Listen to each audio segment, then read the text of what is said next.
Alright, what's up YouTube? I'm back, and here we're going to talk kind of the third part of this video. We're going to talk about inverse trig functions.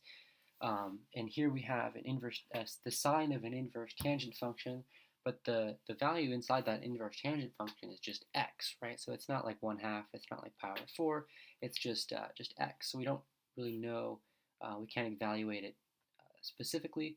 And so it's actually going to be kind of fun to try and play with it and see how we can simplify it. So it might seem daunting at first, how we're going to kind of go around and play with this new function or how we simplify it, but really all they want us to do is get the sine and the tangents out of there so we can just simplify this expression down so it just has x's and x squareds and all that kind of stuff.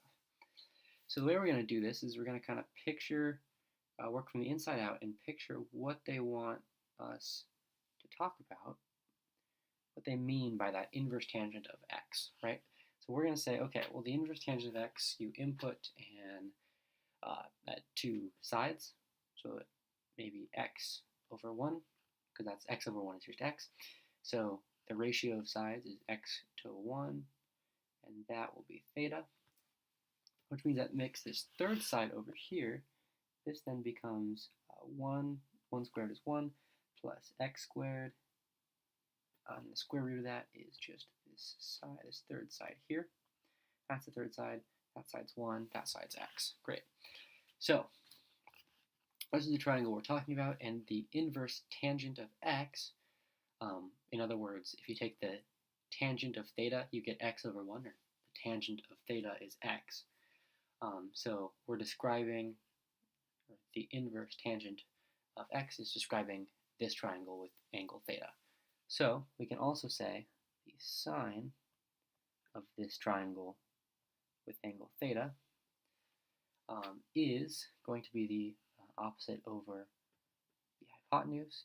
That's going to be x over the square root of 1 plus x squared. That's an x. Here, I'll rewrite that. That's x over the square root of 1 plus x squared. And that is our answer. Ignore that. Yeah, so essentially what we did was we said, okay, we have this expression, the inverse tangent or the arctangent of x is describing this triangle, right? And that triangle has an angle theta here, right there,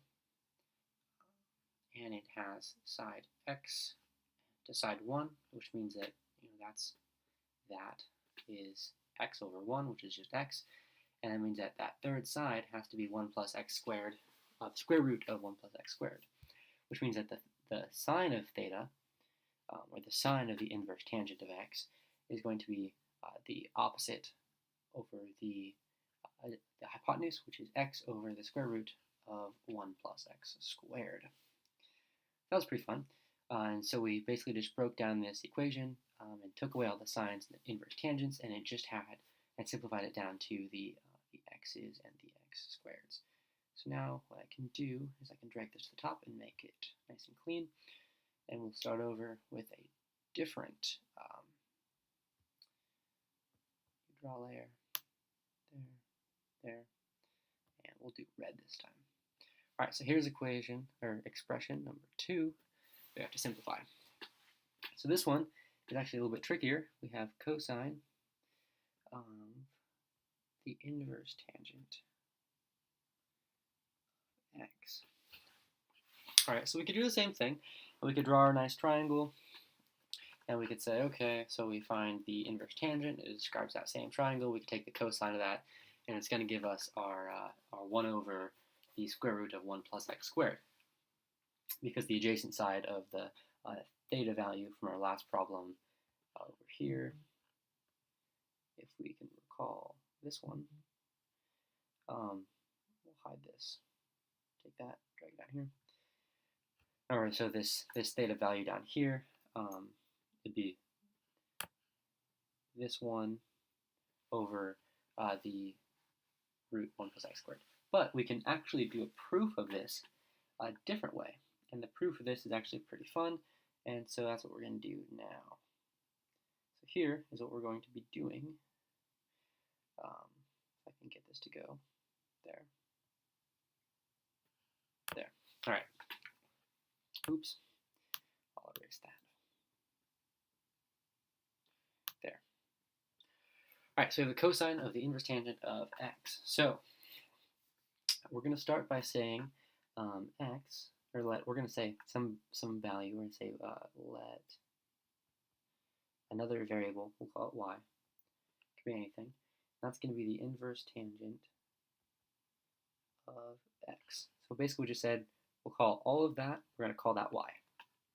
So now we have the cosine of y, and that's going to be equal to something. And we also know, I'm going to write this kind of over here in this corner, we also know there is a trig function that deals with, or a trig identity that deals with tangents and secant. So we know that cosine y is actually also written as 1 over the secant of y. Right, so 1 over the secant of y is the same as cosine y because it's 1 over 1 over 1 over 1 over cosine x, which is just cosine, that's y. But it's the same thing. Anyway, so so this trig identity we can actually use because we involve tangents and we also involve secants, both of which we have in our problem here. So we're going to go ahead and say the trig identity is 1 plus the tangent squared of some theta equals the secant squared of that theta. So what we can say is because y equals the inverse tangent of x, then we know that x equals the tangent of y. Maybe I should have used y's down here in this equation, but we'll just say theta is y. So yeah, so now we have 1 plus x squared, because x squared is just tangent squared from up here. And that captures that entire thing. And that equals the secant squared of y. So we're just going to go, the square root of that is the secant of y. We said y because it's just a variable, and I could have used y here and here, but it's the same thing. All right, so here's what we have now. So we have, we know what secant of y is, and we've reduced our entire expression to 1 over the secant of y. We know it's this in terms of x. So if we're going to simplify, just like we did in the other one, but this is kind of a proof, and you can do this this way is more robust. It almost always works, as long as you can have the right trig identity. You know, manipulate your trig identities the right way. This becomes 1 over, just like we predicted, 1 over the square root of 1 plus x squared. That is exactly what we should get if we did it the other way. So we'll take this, move it down here, take that, move it up here, and that is the exact same thing as we did, what we would have gotten here if we take this. Maybe I go back to this orange. I think that was yellow. I think it was orange. Anyway, we would have gotten this 1 here over that squared. So that would have been equal to 1 over square root of 1 plus x squared. That would have also been our answer. So either way, we get it. We can do both of them.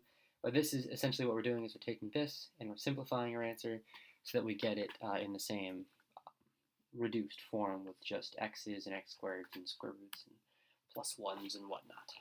All right. Thanks, guys.